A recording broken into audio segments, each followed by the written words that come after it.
The Huawei Mate 10 Pro is being sold unlocked in the US after both Verizon and AT&T pulled out of selling the handset. The handset is now available to pre-order in the US for $799 from a number of retailers. The retailers include Amazon, Best Buy, Newegg and B&M. And when you buy the handset for $799, you will get a gift card for $150 for the retailer then you purchased the device from. The handset is available to pre-order until the 17th of February.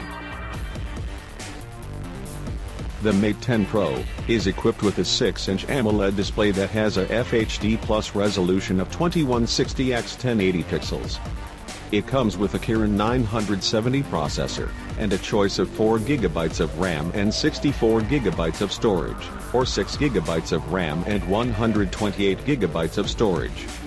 Other specifications include front and rear cameras. On the back there is a dual camera setup, one is a 12-megapixel color camera, the other is a 20-megapixel monochrome camera. On the front of the handset there is an 8-megapixel camera for selfies. The handset comes with the latest version of Google's mobile OS, Android 8.0 Oreo. The handset is now available to pre-order from the above retailers in the US, and it launches on the 18th of February.